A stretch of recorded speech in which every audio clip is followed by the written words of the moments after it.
අයිබෝන් අපි අද හිතුවා සමූපකාර ග්‍රාමීය බැංකු සංගම් පිළිබඳව කතා බහ කරන්න ඕනේ කියලා.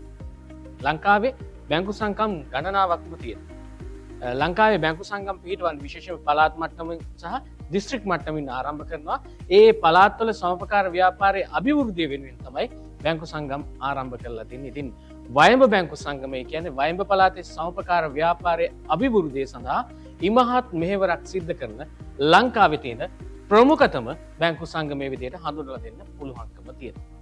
වයඹ සමූපකාර ග්‍රාමීය බැංකු සංගමය ගත්තාම සමාජික සමිති සංවර්ධනය සඳහා සමාජික සමිතිවල ඉන්න කාර්ය මණ්ඩලයේ දිරිගැන්වීම සඳහා වැඩසටහන් ගණනාවක්ම ක්‍රියාත්මක කරනවා. ඒ අතරිනුත් ග්‍රාමීය බැංකුවල ප්‍රවර්ධනය සඳහා වැඩසටහන් ගණනාවක්ම ක්‍රියාත්මක කරනවා. ඊට අමතරව වයඹ ග්‍රාමීය බැංකු සංගමය කියන්නේ සමාජ සත්කාරක වැඩසටහන් ගණනාවක් ක්‍රියාත්මක කරන වයඹ පළාතේ සමූපකාර අමාත්‍යාංශය වයඹ පළාතේ සමූපකාර සංවර්ධන දෙපාර්තමේන්තුව සමග එකතු වෙලා වයඹ සමූපකාර ව්‍යාපාරය වෙනුවෙන් වැඩසටහන් ගණනාවක්ම ක්‍රියාත්මක කරන ලංකාවේ අංක එකේ බැංකු සංගමයේ විදිහට වයඹ ග්‍රාමීය බැංකු සංගමය හඳුන්වලා දෙන්න පුළුවන්කම තියෙනවා. ඉතින් මේ පිළිබඳව තොරතුරු සොයා බලන්න අපි යමු අද වයඹ ග්‍රාමීය බැංකු සංගමයට.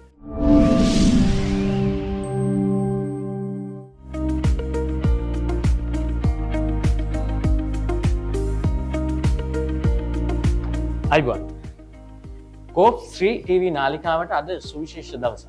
කෝප් ශ්‍රී ටීවී නාලිකාව සඳහා පූර්ණ අනුග්‍රහකත්වය දක්වන්නේ වයඹ ග්‍රාමීය බැංකු සංගමය. එනිසා වසරක ආරම්භයත් එක්ක අපි හිතුවා අද වයඹ බැංකු සංගමය පිළිබඳව කතා බහ කරන්න ඕනේ කියලා. ඉතින් මේ කතා බහට සීමා සහිත වයඹ සමූපකාර ග්‍රාමීය බැංකු සංගමයේ කළමනාකාර අධ්‍යක්ෂතුමා ප්‍රධාන විධායක නිලධාරීතුමා ඉන්නවා එච්.එම්. ආනන්ද රත්නසිරි මහත්මයා. ඉතින් අපි එතුමන් එක්ක බැංකු සංගමය පිළිබඳව කතා බහ කරන්න බලාපොරොත්තු වෙන්නේ. කළමනාකාර අධ්‍යක්ෂතුමනි අපට කියන්නකෝ සීමා සහිත වයඹ ග්‍රාමීය බැංකු සංගමයේ විදිහට මොනවද ක්‍රියාත්මක කරන ව්‍යාපාරික අංශ? බැංකු සංගමයේ විදිහට අපි තැන්පත් සහ ණය කටයුතු කරන අපේ බැංකු අංශයක් වෙනම ක්‍රියාත්මකයි. ඊට අතිරේකව ව්‍යාපෘති අංශ විදිහට මුද්‍රණාලයක්, ඒ වගේම නියෝජ්‍ය සේවා අංශයක්, උත්සව ශාලාව සහ බැංකු හා මූල්‍ය ඇකඩමියක් අපි ක්‍රියාත්මක කරනවා. ඒකෙදි මුද්‍රණාලය ගත්තාම අපි මේකෙදි විශේෂයෙන් බලාපොරොත්තු වෙන්නේ සංගමයේ සමාජික සමිතිවල මුද්‍රණ අවශ්‍යතා සම්පූර්ණ කිරීම. ඉතින් ඒක අද වෙනකොට කියන්න සතුටුයි. ඊට එහා ගිහිල්ලා ලොකු සේවයක් පළාතට ලබා දෙනවා. ඒත් එක්කම අපි නියෝජ්‍ය සේවා අංශය ගත්තම නියෝජ්‍ය සේවා අංශයේදී අපි බලාපොරොත්තු වෙන්නේ ඇතරම ග්‍රාමීය බැංකු අංශය සඳහා අවශ්‍ය පරිගණක, ඒ වගේම ද්‍රව්‍ය කාර්යාල උපකරණ, ඒ වගේ දේවල් සම්පාදනය කරන්න. ඉතින් ඒ කටයුත්ත ඉතා හොඳින් මේ දවස්වල කරනවා. ඊට අතිරේක උත්සව ශාලාව ගත්තාම මේක ඇතරම අපිට පළාතේ එක ස්ථානයක කේන්ද්‍රගත වෙලා තියෙන නිසා අපිට සමාජ සමිති ඔක්කොටම මේකේ සර්විස් එකක් දෙන්න බෑ. නමුත් අපි හැබැයි අද වෙනකොට තරංකාරීව කුරුණෑගල නගරයේ යම්සි උත්සව අවස්ථාවලදී හොඳ නමක් දිනාගත් ආයතනයක් විදිහට ක්‍රියාත්මක වෙනවා. ඊට අතිරේකව වයින් බැංකු හා මූල්‍ය ඇකඩමිය ගැන කතා කරොත් මේක විශේෂයෙන් ස්ථාපිත වෙන්නෙම සම්පකාර ග්‍රාම බැංකු කාර්ය මණ්ඩලයේ වෘත්තීය දැනුම ඉහළ නැංවීම සඳහා. ඉතින් අද වෙනකොට ඒකෙදිත් කියන්න ඕන විශේෂ කාරණයක් තමයි පුජ්‍යලික අංශයේ දුරදරුවන් පවා මේකෙදී ලියාපදිංචිලා අධ්‍යාපන කටයුතු අදාළනවා. දැන් අපි දන්නවා රටේ බල ශක්තිය පිළිබඳව අර්බුදයක් තියෙනවා. එතකොට මේ රටේ බල ශක්තියට සඳහා ලබා දෙන විසඳුම් වලදී බැංකු සංගමයේ අලුතෙන්ම ව්‍යාපෘති ගණනාවක්ම ක්‍රියාත්මක කරලා තියෙනවා. ඒ නිසා රටේ බල ශක්තිය වෙනුවෙන් වයඹ බැංකු සංගමයේ මොන වගේ ව්‍යාපෘතිද අලුතෙන්ම ආරම්භ කරලා තියෙන්නේ? බල ශක්තිය ගැන කතා කරද්දී බල ශක්තියේ අපි දැක්කා ලංකාවේ ලොකු අර්බුදයක් මේ අවුරුදු කිහිපයකට කලින් තියෙනවා. ඉතින් ඒකෙදි ඒ අර්බුදකාරී තත්ත්වය අපිත් අවබෝධ කරගත්තා. ඒකෙදි අපි පෙරහුරුවක් විදිහට විශේෂයෙන්ම අපි මේ අපේ බැංකු සංගමය සඳහා කිලෝවොට් 42ක ධාරිතාවෙන් යුත් සෝලාර් පැනල් පද්ධතියක් සවි කරා. ඒක ඉතාමත් සාර්ථකයි. ඒකෙදි ඇත්තටම අපි ඒ වෙලාවේ හැටියට මට මතකයි ලක්ෂ 74ක වගේ මුදලක් වියදම් කරා. ඉතින් ඒක අපේ දැන් තියෙන සංඛ්‍යාදත්ත අනුව අඩුම තරමින් ඒක අවුරුදු 3ක් වෙනකොට අපිට හොයාගන්න පුළුවන්කම තියෙනවා. ඉතින් ඒ අත්දැකීමත් එක්ක ඊට පස්සේ අපි 2024 සහ 25 අවුරුද්දේ මේ සමාජීය සමිති සඳහා සෝලාර් ව්‍යාපෘති හඳුන්වා දීම වැඩසටහනක් ක්‍රියාත්මක කරනවා. ඒක එක් පැත්තකින් ආයෝජන ක්‍රමයක්, අනිත් පැත්තෙන් සංගමයේ මැදිහත් වෙලා සංගමයේ මූලිකත්වයෙන්ම සෝලාර් පැනල් සවිකිරීම ව්‍යාපෘතියක්. ඊට අතිරේකව කාර්ය මණ්ඩලය සඳහා ඔවුන්ගේ නිවෙස්වල පහළේ මත සෝලාර් පැනල් සවිකිරීම සඳහා ලබා දීම ව්‍යාපෘතියක් වශයෙන් ව්‍යාපෘති 3ක් ක්‍රියාත්මක කරමින් තියෙනවා මේ වෙනකොට. අපි දැන් අලුත් කතා බහකට යන්න හදනවා. නව රජයේ අපේක්ෂාවක් තියෙනවා ක්ලීන් ශ්‍රී ලංකා කියලා ව්‍යාපෘතියක් දීප ව්‍යාප්තව ක්‍රියාත්මක කරන්න. විවිධ වැඩසටහන් ක්‍රියාත්මකයි රටක් විදිහට. මේක වැදගත් ව්‍යාපෘතියක්. ඒ නිසා බැංකු සංගමයත් මේ කටයුත්තට සහයෝගය දක්වලා තියෙනවා. කළමනාකාර අධ්‍යක්ෂතුමනි අපිට කියන්න ක්ලීන් ශ්‍රී ලංකා වැඩසටහනට කොහොමද වයඹ බැංකු සංගමයේ දායකත්වය ලබා දීලා තියෙන්නේ? නවරජයේ අලුත් සංකල්පයක් ඇත්තටම අතිකල් ජනතුමාගේ සංකල්පයක් දී ක්ලීන් ශ්‍රී ලංකා කියලා කියන්නේ. ඒකෙදී මම හිතන්නේ අපි එතුමාගේ වැඩසටහනට අර මම කලින් කිව්වා වගේ සෝලා ව්‍යාප්තිය ඔස්සේම අත්පොත් ලැබුවා. ඉතින් අපිට ඉස්සරහට මේ අවුරුද්දේ බලාපොරොත්තු වෙන එකදී විශේෂයෙන්ම මේ අපි බලාපොරොත්තු වෙනවා බැංකු සංගමයක් විතර මේ ආයතනය ඇතුළේ 5S සර්ටිෆිකේෂන් ලබා ගන්න මේ අවුරුද්ද ඇතුළත. ඒතර ක්ලීන් ශ්‍රී ලංකා ව්‍යාපෘතිය එක පැත්තක් තමයි ඒක. ඊට අතිරේකව සංගමයේ විදිහට අපි කාර්ය මණ්ඩලයේ පැත්තෙනුත් මේ ගැන හිතලා තියෙනවා. විශේෂයෙන්ම කාර්ය මණ්ඩලය වෙත උන්ගේ උපන්දින පාදක කරගෙන පැලබෙදා දින ව්‍යාපෘතියක් ක්‍රියාත්මක කරනවා. ඊට අතිරේකව අපි බලාපොරොත්තු වෙනවා ටිකක් එළියට බහින්න. අපි කාර්ය මණ්ඩලයක් විදිහට වෙනම සාකච්ඡා කරලා තියෙනවා. ප්‍රදේශයේ විශේෂයෙන්ම අපි ගත්තොත් එහෙනම් බඩගමුව ආශ්‍රිත ප්‍රදේශයේ සුද්ධ පාවිච්චි කිරීම සඳහා අපි දවස් කිහිපයක් යොදාගමු කියලා කතා කරලා තියෙනවා. ඊට අතිරේකව අපි අතරම 2025 වර්ෂයේ සංවත්සරත් එක්ක අපසුකල් කාරණය තමයි මේ දැන් පාසල් ළමුන් නැත්නම් අධ්‍යාපන කටයුතුදී භාවිතෙන් ඉවත් කරන මේ කාබන් පෑන්. වයම් පළාතෙම ඒ කාබන් පෑන් ඉවත් කරන කාබන් පෑන් අපේ ග්‍රාමීය බැංකු පද්ධතිය හරහා එකතු කරලා ඒක නැවත ප්‍රතිචක්‍රීකරණය කරලා අලුත් වැඩක් අපි ප්‍රසායතනත් එක්ක කතා කරගෙන තියෙනවා ඒක ඉස්සරහට අරගෙන යන්න. ඉතින් ඒ විදිහට තවත් ව්‍යාපෘති ගණනාවක් ඉස්සරහා අපි ගත්තොත් එම් අපේ කාර්යාලය ඉදිරිපිට දෙපස අපි සාමාන්‍යයෙන් අලංකරණය කළ දිනවා මල්ගස් තියලා. ඉතින් ඒ ව්‍යාපෘති තවදුරටත් ඉස්සරහට අරගෙන යන්න බලාපොරොත්තු වෙනවා. ඉතින් මේ රජය ගෙනියන මේ හොඳ වැඩපිළිවෙලට අපිට හැකි පමණින් අපේ සාමගික සමිතිත් සම්බන්ධ කරගන්න හොඳ දායකත්වයක් ලබා දෙන්න බලාපොරොත්තු වෙනවා. කළමනාකාර අධ්‍යක්ෂතුමත් එක්ක මේ කෙරෙන කතාබහේදී අපේ සැලසුමෙන් බැහැරට ගිහිල්ලා මට හිතුණා ප්‍රශ්නයක් අහන්න ඕනේ. මොකද මමත් බැංකු සංගමයේ කාර්ය මණ්ඩලයේ කෙනෙක් විදිහට අපි හොඳටම දන්නවා වයඹ බැංකු සංගමය කියන්නේ කාර්ය මණ්ඩලයේ පිරිසට විවිධ වැඩසටහන් ක්‍රියාත්මක කළා සමාජ සත්කාරක සේවාවලට අමතරව අපේ සුබ සාධනය සඳහා ගොඩක් වැඩසටහන් ක්‍රියාත්මක කරලා තියෙනවා. ඒ නිසා කළමනාකාර අධ්‍යක්ෂතුමාගෙන් දැනගන්න කැමතියි අපේ කාර්ය මණ්ඩලයට ලබා දෙන සුබ සාධන කටයුතු ඇතුළු බැංකු සංගමයේ විදිහට ලබා දෙන දේවල් පිළිබඳව අපි දැනුවත් කරමු කළමනාකාර. බැංකු සංගමයක් විදිහට මම හිතනවා ඇත්තටම ආයතනයක් විදිහට හිතුවොත් එහෙම ආයතනයේ කළමනාකාර අධ්‍යක්ෂ විදිහට මම දකින්නේ ආයතනයේ ඉන්න කාර්ය මණ්ඩලය තමයි ආයතනයේ මානව සම්පත තමයි අපි ආරක්ෂා කරමින් ඉස්සරහට යන්න ඕන. ආයතනයේ ප්‍රධාන විධායක නිලධාරියා විදිහට මම දකින ප්‍රධානම දේ තමයි ඔවුන් තෘප්තිමත් කරොත් මට මගේ අරමුණ කරා මගේ ආයතනය මෙහෙවන්න ඉතා ලේසි. ඉතින් ඒ නිසා මම මේක හරියට අවබෝධ කරගන්න තියෙන නිසා අපි පුළුවන් තරම් හැම වර්ෂයක් පාසාම අලුත් දෙයක් කාර්ය මණ්ඩලය වෙනුවෙන් ගේන්න බලාපොරොත්තු වෙනවා. ඉතින් මම හිතන්නේ අද දවසේ එනකොට අනිකුත් පුජ්‍යලිකාංශය වූ රාජ්‍යාංශයේ සේවා ආයතනත් එක්ක අපේ කාර්ය මණ්ඩලය සංසන්දනය කරපුවාම මම හිතන්නේ වැටුපතින් ගත්තාම ලොකු වැටුපක් නැති වුණාට මම හිතන්නේ ඒ දෙන අනිකුත් දීමනා සහ අනිකුත් ඒ වරප්‍රසාදියා බලපුවාම ලොකු වැටුපක් ගන්නවා සමානයි. ඉතින් ඒකෙදි විශේෂයෙන් මතක් කරන්න ඕනේ කාර්ය මණ්ඩලය වෙත අපි කාර්ය මණ්ඩලයේ සමාජිකයන්ගේ පවුල්වල කට්ටිය සහභාගී කරගෙන අපි පටන් ගන්න අවුරුද්ද මුල විශේෂයෙන්ම පිරිත් පින්කමකින් ඊට පස්සේ ඊට අමතරව අපි අවුරුද්දට පොඩි අවුරුදු උත්සවයක් සංවිධානය කරනවා. ඊළඟට ඒත් එක්කම අපි අගෝස්තු මාසයේ වගේ වෙනකොට ඔවුන් එක්ක විනෝද චාරිකාවක් යනවා. ඉතින් ඊට අතිරේකව අපි ගත්තොත් එම කාර්ය මණ්ඩලයේ දුවා දරුවන් වෙනුවෙන් උසස් අධ්‍යාපන ශිෂ්‍යත්ව ඊළඟට අතිරේක පන්ති ගාස්තු ගෙවන දේවල් තව කාර්ය මණ්ඩලයේ නිවාස මට්ටමින් ගත්තාම ඔවුන්ගේ තියෙන අඩුපාඩු විශේෂයෙන්ම ඔවුන්ගේ මූලික අවශ්‍යතා ඒ කියන්නේ විදුලිය ජලය ඒ වගේ තියෙන අවශ්‍යතා වෙනුවෙන් විශේෂ ණය යෝජනා ක්‍රම ක්‍රියාත්මක කරලා තියෙනවා. ඊට අතිරේකව මූල්‍ය ප්‍රතිදානයන් ලබා දීම කරනවා. ඊටත් අතිරේකව අපි ගත්තොත් එහෙම කාර්ය මණ්ඩලයේ සමාජිකව දිරිගැන්වීම සඳහා විශේෂ දිරිදීමනා යෝජනා ක්‍රමයක් අපි ක්‍රියාත්මක කරනවා. ඊට අතිරේකව අපි වාර්ෂිකව ප්‍රසාද දීමනක් මාසික වැටුපක ප්‍රසාද දීමනාවක් ලබා දෙනවා.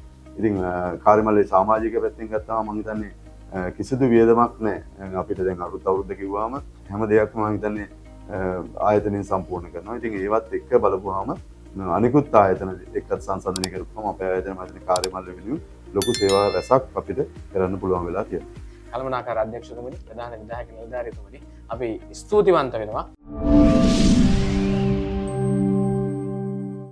අයිබෝන් වයම ග්‍රාම බැංකු සංගමයේ ගරු සභාපතිවරයා වශයෙන් මම විශේෂයෙන්ම මේ 2024 වර්ෂයේ පත් වුණායින් පස්සේ මේ චැනලේ හරහා සිද්ධ වෙන කාර්යයන් සම්බන්ධයෙන් මම අධීක්ෂණයක් කරා. ඇත්තටම මේක ඉතාමත් හොඳින් ක්‍රියාත්මක වෙන channelයක් බවට මම විශ්වාස කරනවා. ඒ වගේම මේ මූල්‍ය ආයතනය වයම් පළාතේ ගත්තම සම්ප්‍රකාර ව්‍යාපාරයේ තියෙන ප්‍රමුඛම මූල්‍ය ආයතනය කියලා මට කියන්න පුළුවන්. මේකේ වත්කම් ප්‍රමාණය එහෙම නැත්නම් asset base එක මේ වෙන විට බිලියන 38ක් ඉක්මවලා තියෙනවා. මේ බිලියන 38ක් ඉක්ම වූ මූල්‍ය ආයතන සම්ප්‍රකාර ආයතනයක් විදිහට මම හිතන ලංකාවේ තියෙන සියලුම මූල්‍ය ආයතන සමග කරට කර සටන් කරන්න පුළුවන් වත්කම් ප්‍රමාණයක් අපි රැස් කරගෙන තිබෙනවා. ඒ වගේම ශ්‍රී ලංකාව ගත්තත් සම්ප්‍රකාර ව්‍යාපාරයේ මම හිතන්නේ දැවැන්තම මූල්‍ය ආයතන වෙන්නේ සීමා සහිත වයම ග්‍රාම බැංකු සංගමේ. නිසා ඒ සභාපතිවරයා වශයෙන් මම ඒ පිළිබඳව ඉතාමත් නිහතමානීව සතුටටපත් වෙනවා. මම හිතන්නේ වෙනත් පළාත් එක්ක සසඳද්දී මේ ග්‍රාමීය බැංකු සංගමය බොහෝ විවිධාංගීකරණයට ලක් වෙමිනුත් මෙවැනි YouTube channel පවත්වාගෙන යමු මෙවැනි විවිධාංගීකරණයක් සහ මෙවැනි ජයග්‍රහණ කරා යන්න මම හිතන්නේ මූලිකම හේතුව වෙලා තියෙන්නේ විශේෂයෙන්ම රාජ්‍ය අනුග්‍රහය කියන එක මේක ඉතාමත් මේ වයම් ග්‍රාම බැංකු සංගමයට ලැබෙනවා. මම කිව්වොත් එහෙම සම්ප්‍රකාර අමාත්‍යාංශයේ සම්ප්‍රකාර සංවර්ධන දෙපාර්තමේන්තුව සම්ප්‍රකාර සේවක කමිෂන් සභාව කියන රාජ්‍ය ආයතන තුනම මේ වයම ග්‍රාම බැංකු සමග ඉතාමත් හොඳින් අත්වල වැඳගෙන මේ කාර්යය කරමින් යනවා. ඒ නිසාම මේ ආයතන ඉතාමත් ශක්තිමත් මූල්‍ය ආයතනයක් විදිහට ඉස්සරහට ඇවිල්ලා තියෙනවා. මම හිතන්නේ අපගේ ශක්තිමත්භාවය කෙසේද කිව්වොත් ලංකාවේ තියෙන ඕනෑම මූල්‍ය ආයතනයක් සමග කරට කර තරඟ කරමින් මූල්‍ය කටයුතු කිරීමේ ශක්තිය අපිට තියෙනවා. දැන් ලංකාවේ බොහෝමයක් දෙනා මේ වෙද්දී විදේශගත වීමේ බලාපොරොත්තු වෙන්නේ ඉන්නේ. හැබැයි විදේශගත වෙන්න කියපුවාම ප්‍රශ්නයක් වෙනවා මූල්‍ය ශක්තියතාවය තහවුරු කරන්න ඕනේ. ඉතින් ඒ සඳහා හොඳම විකල්පය ලබා දීලා තිනවා වයම ග්‍රාමීය බැංකු සංගමය. ඒ තමයි විදේශ ගතවන්නන් සඳහා මූල්‍ය ශක්තියතාවයේ පෙන්වීම සඳහා මූල්‍යමය ශක්තිය ලබා දෙන්න සූදානම් වෙමින් ඉන්නවා ග්‍රාමීය බැංකු සංගමය. ඒ නිසා අපි අද ඒ පිළිබඳව කතා බහ කරමු. වර්තමාන අප රටේ දරුවන්ගේ ලොකු බලාපොරොත්තුවක් තමයි ඔවුන්ගේ උසස් අධ්‍යාපන කටයුතු වෙනුවෙන් විදේශගත වෙන එක. ඒ වගේම තරුණ පරපුර අතරත් මෙම අපේක්ෂාව බහුලව දක්නට ලබනවා. නමුත් මේ අවස්ථාව සපුරා ගැනීමට යාමේදී දරුවන් මුහුණ දෙන ප්‍රධාන අභියෝගය තමයි ඔවුන්ගේ මූල්‍ය ශක්තිතාවය සම්බන්ධ පදින ගැටලුව. එතකොට මූල්‍ය ශක්තිතාවය පෙන්වීමට නොහැකි නිසා ඔවුන්ගේ බලාපොරොත්තු බිඳී යන අවස්ථා අපිට දක්නට ලැබිලා තියෙනවා. අපි මේකට පිළියමක් ලෙස ඔවුන්ගේ මේ මූල්‍ය ශක්තිතාවය පෙන්වන්න විශේෂ ණය ව්‍යාපෘතියක් අපි හඳුන්වා දීලා තියෙනවා. ඉතින් මේ යටතේ අද ඒ දරුවන්ගේ අරමුණු බලාපොරොත්තු ඉටු කරගන්න අපිත් එක්ක එකතු වෙලා මේ විශේෂ ණය ව්‍යාපෘතිය යටතේ ඔවුන්ගේ මූල්‍ය ශක්තිතාවය පෙන්වන්න අවශ්‍ය මූල්‍ය පහසුකම් ලබා ගන්න හැකියාව තියෙනවා. ඉතින් ඒ අවශ්‍යතාව තියෙන දරුවන් වෙනුවෙන් අපි ඉතාමත් කඩිනමින් සතියක් වගේ කාලයක් තුළ මේ ණය මුදල් ඔවුන්ට ලබා දීමට කටයුතු කරනවා. ඉතින් මම ආරාධනා කර සිටිනවා එවැනි අවශ්‍යතාවයන් දරුවන් අපිත් එක්ක එකතු වෙලා මෙම ණය ව්‍යාපෘතිය යටතේ ඔවුන්ගේ ඒ බලාපොරොත්තු ඉටු කරගන්න කියලා. ඕනෑම ආයතනයකින් ණයක් ගන්නවා කියන්නේ දින සති මාස ගණන් ගන්න ඕන වැඩක් නේ. හැබැයි බැංකු සංගමේ බැංකු අංශයෙන් ඔබට පුළුවන් දින 7ක් වැනි කෙටි කාලයක් තුළ මූල්‍ය අවශ්‍යතාවයන් ඉටු කර ගැනීම සඳහා. ඉතින් අපි ආරාධනය කරනවා ඔබට විදේශගත වීම සඳහා මූල්‍ය අවශ්‍යතාවයක් තියෙනවා නම් දින 7කින් මේ ලෝන් එක ගන්න එන්න බැංකු සංගමේ අපේ බැංකු අංශයේ. ඊට අමතරව අපි කෙටි කාලීන ආයෝජනයක් විදිහටනේ ස්ථාවර තැන්පතුවක් ආරම්භ කරන්නේ. ඒක මාස 3 2 අවුරුද්ද 3 4 යන ආදී වශයෙන් වෙනවා. හැබැයි ඔබට පුළුවන්කම තියෙනවා වයම බැංකු සංගමයත් එක්ක එකතු වෙලා විශේෂ ගිණුමක් ආරම්භ කරන්න පුළුවන්කම තියෙනවා. මේ ගිණුම සඳහා ස්ථාවර තැන්පතුවක පොලිය හම්බ වෙනවා සාමාන්‍ය ඉතිරි කිරීමක් සඳහා. ඒ නිසා මේ පිළිබඳවත් අපි ඔබව අද දවසේදී දැනුවත් කරනවා. සම්ප්‍රකාර ව්‍යාපාරයේ ද්විතීයික සම්ප්‍රකාර ආයතන ලෙස වයම් සම්ප්‍රකාර ග්‍රාමීය බැංකු සංගමය අවිවාදින් යුතුව උසස් තැනක තියෙන බව මට හඳුන්වා දෙන්න පුළුවන්. ඒ වගේම තමයි අපේ සංගම විසින් තැන්පතුකරුවන් වෙත විශේෂ ඉතිරි කිරීමේ තැන්පත් ගිණුමක් හඳුන්වා දීලා තිබෙනවා. මෙහි විශේෂත්වය තමයි සාමාන්‍ය ඉතිරි කිරීමේ තැන්පත් ගිණුමකට ලබා දෙන පොලි අනුපාතයට වඩා ඉහළ ගිය ස්ථාවර තැන්පතු පොලියට ආසන්න පොලි අනුපාතයක් ලබා දෙනවා. මේකේ තවත් විශේෂත්වයක් තමයි ඕනෑම අවස්ථාවක ගණනකරුවෙකුට තමන්ගේ තැන්පත් ගිණුමේ මුදල් ආපසු ලබා ගැනීමට නැවත තැන්පත් කිරීම සඳහා හැකියාව ලැබෙනවා. ඉතින් මම ආරාධනා කරනවා සියලුම ගණනකරු බෞද්ධන්ට අපහා එක් වෙලා මෙම තැන්පත් ගිණුමේ ප්‍රතිලාභ භුක්ති විඳින ලෙස. ලංකාවේ බැංකු හා මූල්‍ය ශේත්‍රයේ වෘත්තිකයන් බිහි කිරීම සඳහා වයඹ ග්‍රාමීය බැංකු සංගමය ආරම්භ කරලා තියෙනවා වයඹ බැංකු ඇකඩමිය. මේ බැංකු ඇකඩමියෙන් පාඨමාලා පවත්වන්නේ බැංකු හා මූල්‍ය ශේත්‍රයට පිවිසීමට බලාපොරොත්තු වෙන සහ බැංකු හා මූල්‍ය ශේත්‍රයේ වෘත්තිකයන් සඳහා. එනිසා එහි ක්‍රියාත්මක කරන පාඨමාලාවන් පිළිබඳව අපි හිතුවා ඔබව දැනුවත් කරන්න ඕනි කියලා. ශ්‍රී ලංකා බැංකුකරුවන්ගේ ආයතනයේ බැංකු පාඨමාලා සඳහා වයඹ පළාත තුළ ලියාපදිංචි එකම ආයතනය ලෙස සීමා සහිත වයඹ සම්ප්‍රකාර ග්‍රාම බැංකු සංගමය කටයුතු කරනු ලබනවා. බැංකු සහ මූල්‍ය ශේත්‍රයේ දැනට රැකියාවන් කරන අයට සහ බැංකු සහ මූල්‍ය ශේත්‍රයට පිවිසීමට බලාපොරොත්තු වන අය වෙනුවෙන් බැංකු පාඨමාලා දෙකක් ක්‍රියාත්මක කරනවා. ඉන් පළමු පාඨමාලාව DBF ලෙසත් එය සමත් වූවන්ට උසස් පාඨමාලාවක් ලෙස HDBF ලෙසත් පාඨමාලාවන් දෙකක් ක්‍රියාත්මක වෙනවා. ඩිප්ලෝමා පාඨමාලාවේ විශේෂත්වය වනුයේ ඩිප්ලෝමා පාඨමාලාවේ විෂයන් 4ක් සමත් වීමෙන් අනතුරුව බැංකු හා මූල්‍ය ආයතන 8ක රැකියාවක් කිරීම සහ පුහුණු වීම ලබා ගැනීමට අවස්ථාව උදා වෙනවා. විශේෂයෙන්ම උසස් පෙළ අවසන් කළ සිසු දරුවන්ට අපි ආරාධනා කරනවා ඔබගේ උසස් පෙළ ප්‍රතිඵල අපේක්ෂාවෙන් සිටින කාලය තුළ මෙම පාඨමාලාව හදාරා ඔබගේ අනාගතය සාර්ථක කර ගැනීම සඳහා මෙම පාඨමාලාව සඳහා එක්වන ලෙස. වයඹ බැංකු සංගමය විසින් ක්‍රියාත්මක කරන ලබන ව්‍යාපාරික අංශ අතර තියෙනවා සැපයුම් අංශය. ඒ කියන්නේ වයඹ පළාතේ සමෝපකාර සමිති, ඒ කියන්නේ සමාජික සමිති, රාජ්‍ය ආයතන, පෞද්ගලික අයට කාර්යාලය සඳහා අවශ්‍ය කරන උපකරණ පරිගණක මිලදී ගැනීම සඳහා තමයි මෙම සැපයුම් අංශය ක්‍රියාත්මක කරන්නේ. අපි ඒ පිළිබඳවත් හොයලා බලන්න යන්න සූදානම් වෙනවා. අප ආයතනයේ නියෝජිත සේවාංශය මගින් ඕනෑම ආයතනයකට අවශ්‍ය පරිගණක, ලිපි ද්‍රව්‍ය, ඒ වගේම සියලුම කාර්යාල උපකරණ අලෙවි කිරීම සිදු කරනවා. ඒ අතර අපගේ නියෝජිත දරන ඩෙල්, ඇල්ෆා, බ්‍රියෝ, ටයිම්කෝ වැනි ප්‍රසිද්ධ ආයතන සමග අපි සම්බන්ධ වී ඔබට අවශ්‍ය ඕනෑම වර්ගයක කාර්යාල උපකරණ, ඒ වගේම විද්‍යුත් උපකරණ සැපීම මිලදී ගැනීමට හැකි වෙනවා.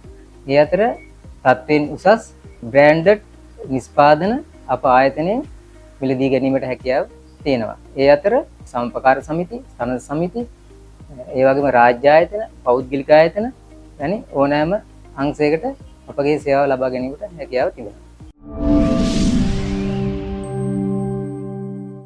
ඒ වගේම වයඹ බැංකු සංගමයේ ක්‍රියාත්මක කරන මුද්‍රණාලය. මේ මුද්‍රණාලය ආරම්භ කරන්නේ වයඹ පළාතේ සමෝපකාර සමිති වලට අවශ්‍ය කරන මුද්‍රණ අවශ්‍යතාවයන් ඉටු කර ගැනීම සඳහා. මේ වනකට එම ව්‍යාපාරික අංශ අපි පුළුල් කරලා තියෙනවා ඕනෑම කෙනෙකුට ඕනෑම මුද්‍රණ අවශ්‍යතාවයක් ඉටු කර ගැනීම සඳහා වයඹ බැංකු සංගමයේ මුද්‍රණාලයත් එක්ක එකතු වෙන්න පුළුවන්කම තියෙනවා.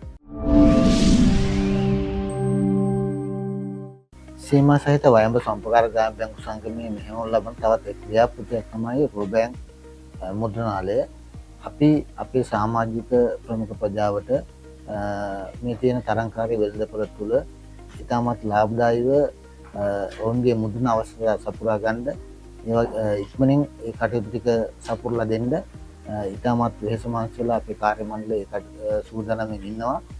ඉතින් වයඹ පළාත තුළ අපේ සමාජික ප්‍රමුඛ ප්‍රජා වෙනුවෙන් මුද්‍රණ ශාස්ත්‍රයේ විශාල කාර්යභාරයක් අපි සිදු කරනවා. ඉතින් අපි සියලු දෙනාටම ඇරයුම් කරනවා අපේ මේ නවීන මුද්‍රණ තාක්ෂණයත් එක්කලා ඔබගේ මුද්‍රණ අවශ්‍යතා ඉටු කරගන්න අපි හාත්කල් බැඳ ගන්න කියන එක. තව සුවිශේෂම කාරණාවක් තියෙනවා. ඒ තමයි වයඹ බැංකු සංගමයේ ක්‍රියාත්මක කරන ලබන රොමෑන්ස් පැරඩයිස් උත්සව ශාලාව. නවීකරණය කරන ලද රොමෑන්ස් පැරඩයිස් උත්සව ශාලාවෙන් ඔබගේ සියලුම උත්සව අවස්ථා පැවැත්වීම සඳහා අවස්ථාව තියෙනවා. ඒ වගේම සියලු අංග සම්පූර්ණ පැකේජ් එකක් හඳුන්වලා දීලා තියෙනවා. මංගල උත්සව සඳහා රුපියල් 3000ක් වැනි සාධාරණ මිලකට අපි කියනවා පැකේජ් එකක්ම මිලදී ගැනීමේ හැකියාව තියෙනවා. ඒ නිසා අපි ඔබට ආරාධනය කරනවා මංගල උත්සව ඇතුළුව සියලු ප්‍රිය සංഭാෂණ පැවැත්වීම සඳහා රොමෑන්ස් පැරඩයිස් උත්සව ශාලාව සමගින් එකතු වෙන්න කියලා.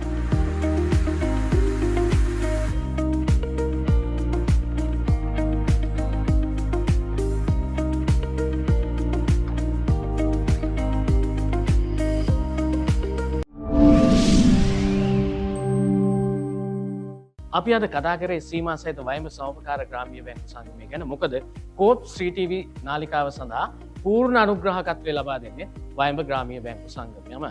ලංකාවේ සමෝපකාර ව්‍යාපාරයේ අභිවෘද්ධිය වෙනුවෙන් තමයි කෝප් ශ්‍රී ටීවී නාලිකාව ආරම්භ කරලා තියෙන්නේ. අපි ඔබට ඇරයුම් කරනවා අපේ වීඩියෝ නරඹන්න, සබ්ස්ක්‍රයිබ් කරන්න, ඒ වගේම අපිට අපේ මේ නාලිකාවේ තියෙන වැඩසටහන් පිළිබඳව කමෙන්ට් එකක් ලබා දෙන්න කියලාත් අපි ඔබට මතක් කරනවා. එහෙමනම් අදට වැඩසටහන නිමා කරන්න හදන්නේ සියලුම දෙනාට ජය හින්ද් ජය වේවා. අපි සමුගන්නවා.